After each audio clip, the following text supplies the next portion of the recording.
commend Hyperlite on that. After watching this replay, I was very impressed by his foresight. Now, he did make a pretty big mistake. If you can't get that gateway constantly pumping out units, and if you're going to go for an early robotics facility, I really enjoy getting the warp gates too, but especially if you're going to start off with a little bit more gate tech going on, you can really skip that upgrade, and the gas will help you get out that first immortal faster. Throw it down fast. Right now he's actually got a good army versus the Protoss, or the Terran one, although Raven's got quite a bit of Marauders here, which is difficult for Protoss gateway units to deal with.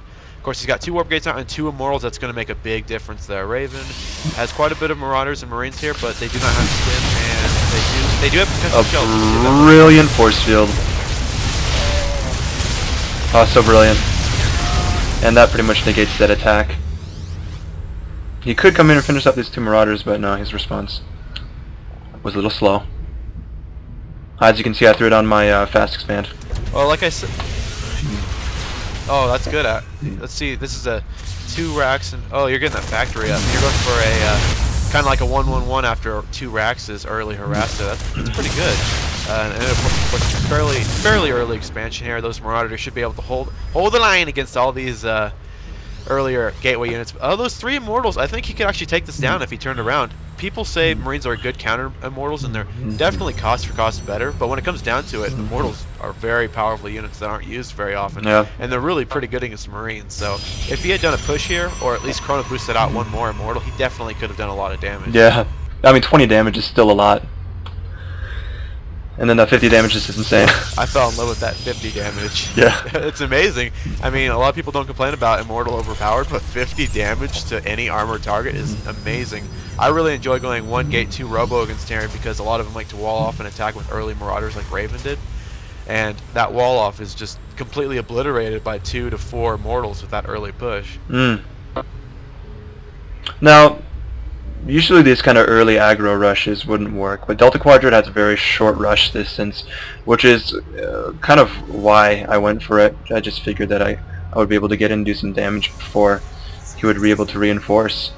So that's exactly what happened. It happened perfectly, and I was able to also throw down this expand in a relatively a quick manner, a quick fashion. Now I have 2 medevacs out here to support my M&M.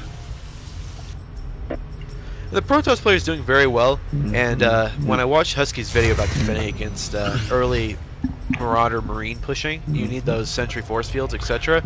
But he really should have gotten an observer out. Because if he sees that Raven's running up 2 bases, he knows he should have hit early. But now he's going to fight a bigger army, and those zealots are just caught out of position. They're going to become mincemeat to all those defensive shells. And stim pack, beautiful.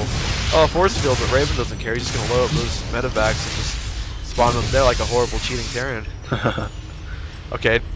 I do fall back just because... No, he's not. He's just going to float them around and make them very susceptible to being shot down. Yeah, I do fall back just because that's just not ideal. 2 more medevacs coming in. But really, I feel like while watching this, the blue Terran is scared. I'm sorry, the blue Protoss is scared. He's not playing as he should. He should be pushing out, trying to figure out exactly what's going on. Getting observer, just like Ice Fang said. He needs to know what's going on. He is pumping out more Colossus, which is a good choice considering the situation, but he needs to get out. He needs to he really needs these extended lances too on the high ground here. That if he had the extended lances, I'm sure he could deal with this a lot easier. Extended lances, so good. Thermal lances, oh my gosh. And I see that Colossus, so I fall back for sure. I don't want to engage that. Yeah, this Protoss player is behind in the macro game. This is so important that right now an observer is more in gold than this Colossus he's warping in right now. Yeah, the blue Protoss needs to know that I'm running off 2 bases. He needs to know that he's behind, because he doesn't, and he's just going to keep falling farther and farther behind it as long as Raven, you're an internet star, man. Why are you... Oh, I'm sorry. Yeah, so... Oh, sorry about that. That was my dad. So... Oh, I'm sorry. No, it's okay. Yeah, so... Oh, Raven, you and your weak family. So here we have 2 Colossus out now, which just totally bolsters his army. It's a perfect army versus this MMM. The siege tank won't be able to do much even against that Colossus. So... Oh, I do throw down the ice scan. This is pretty good army competition.